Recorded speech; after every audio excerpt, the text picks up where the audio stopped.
اعوذ باللہ من الشیطان الرجیم بسم اللہ الرحمن الرحیم۔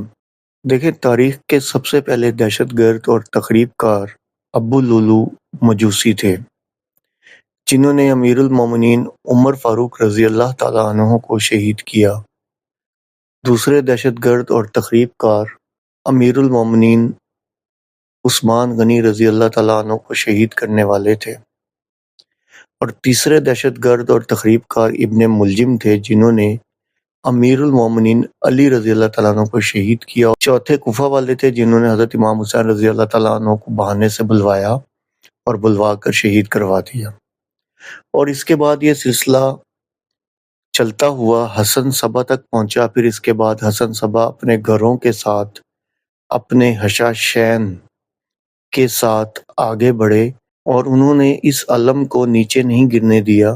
دہشت گردی اور تخریب کاری سے انہوں نے اسلام کو ناقابل تلافی نقصان پہنچایا۔ پھر اس کے بعد اس کی باغ دوڑ شیعہ نے سنبھال لی۔ جی ہاں، 1311 ہجری میں امیر رضا کرمانی نے جمال الدین افغانی کے حکم سے شاہ نصیر الدین کو اغوا کیا، اور بس پھر اس کے بعد مذہب کے نام پر قتل، مذہب کے نام پر دہشت گردی، مذہب کے نام پر تخریب کاری پروان چڑھتی چلی گئی۔ اور اس کے پیچھے عام لوگ نہیں تھے، بلکہ بڑے بڑے نامور شیعہ مجتہدین تھے۔ یہ میں نہیں کہہ رہا، یہ امام غائب کے بعد سب سے بڑے شیعہ عالم مجتہد سید ابو الحسن اصفہانی کے پوتے سید موسیٰ موسوی فرما رہے ہیں۔ البتہ حضرت حسین رضی اللہ تعالیٰ عنہ کو شہید کرنے والوں کا انہوں نے ذکر نہیں کیا۔ شیعہ عالم شیعہ مجتہد نہیں ہو سکتا، ان کے ذہن سے محو ہو گیا۔ یہ میں نے اضافہ کیا ہے اس میں کہ حضرت حسین رضی اللہ تعالیٰ عنہ کو شہید کرنے والے بھی دہشت گرد اور تخریب کار تھے۔ آگے چل کر سید موسیٰ موسوی فرماتے ہیں کہ میں مزید وضاحت کرتے ہوئے کہنا چاہتا ہوں کہ اسلامی جمہوریہ ایران نے ڈاک ٹکٹ پر امیر رضا کرمانی کی اور مجتبیٰ نواب صفدی جیسے دہشت گردوں کی تصویریں لگائیں۔ آپ کو پتہ ہے مجتبیٰ نواب صفدی کون ہے؟ شیعہ میں ایک تنظیم ہے فدائیوں کی، ان کے منتظم ہیں، ان کے سربراہ ہیں، یعنی شیعوں میں بھی خودکش حملہ آور پائے جاتے ہیں۔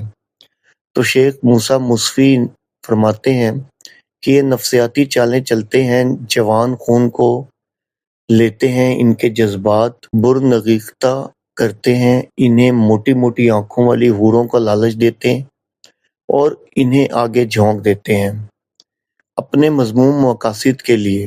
سوال یہ ہے کہ خود کیوں نہیں جاتے؟ اگر اسلام سے شیعت اتنی محبت ہے تو خود کیوں نہیں جاتے؟ شیخ موسیٰ موسوی بھی فرماتے ہیں، میرا ایران کی حکومت سے محاذ آرائی کا کوئی ارادہ نہیں ہے، میری کوئی دشمنی نہیں ہے۔ میں صرف یہ کہتا ہوں کہ ایران حکومت اپنی سیاسی اور ملکی مقاصد کے لیے مذہب کو کیوں استعمال کرتے ہیں؟ پہلے شیعت کم بدنام ہے جو آپ مزید کرنے پر تلے ہوئے ہیں۔ آگے شیعہ موسیٰ موسوی فرماتے ہیں کہ جب نامور اور بڑے بڑے شیعہ مجتہدی نے مذہب کے نام پر یہ دہشت گردی اور تخریب کاری کی بنیاد رکھی، اس کا لازمی نتیجہ کیا نکلا کہ مخالفین نے ان کے چھکے چھڑا دیے۔ اب مخالفین سے شیعہ عالم شیعہ مجتہد سید موسیٰ موسوی کی کیا مراد ہے؟ یہ میں نہیں جانتا، ہو سکتا ہے سنی مراد ہو۔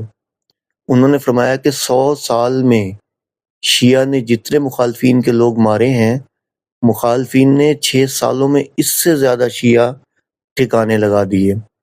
سید موسیٰ موسوی فرماتے ہیں یعنی مخالفین کو دہشت گردی اور تخریب کاری بھی شیعہ نے سکھائی، اور اس میں پورا ہاتھ، بلکہ اصل ہاتھ ہی اسلامی جمہوریہ ایران کا ہے۔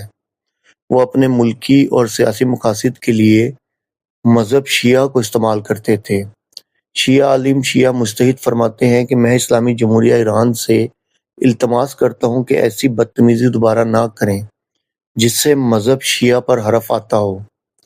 آپ کو اپنی سیاسی اور ملکی مقاصد پورے کرنے ہیں تو اس کے لیے اور بہت سارے راستے ہیں، آپ مذہب کو کیوں استعمال کر رہے ہیں؟ اس کے بعد سید موسیٰ موسوی فرماتے ہیں کہ شیعہ عوام کا یہ حال ہے کہ یہ خود کو اپنے مجتہدین اور فقہا کے حوالے کر دیتے ہیں، کوئی سوال نہیں کرتے، کسی قسم کی کوئی پوچھ گچھ نہیں کرتے، کوئی تحقیق نہیں کرتے، جیسے انہوں نے کہہ دیا اس پر منوعن عمل کرتے ہیں، اور اسی چیز سے فائدہ اٹھاتے ہیں وہ لوگ جن کو تو اپنا مقصد عزیز ہوتا ہے، ملکی مقصد، سیاسی مقصد، اس کے لیے وہ مذہب کو بھی داؤ پہ لگا دیتے ہیں، انہیں مذہب سے کوئی لینا دینا نہیں۔ پھر اس کے بعد آگے چل کر شیعہ عالم، سیاہ مجتہد سید موسیٰ موسوی فرماتے ہیں کہ میرا ارادہ، میری کوشش اور نیت اصلاح کی ہے، میں کہتا ہوں کہ ایسا نہ کریں، مذہب کا نام استعمال نہ کریں، آپ کو اپنے سیاسی ملکی مقاصد پورے کرنے، اس کے لیے دوسرا راستہ اختیار کریں۔ پھر اس کے بعد آگے وہ مثال دیتے ہیں کہ دہشت گردی جو ہے اسلام میں ہر طرح کی حرام ہے۔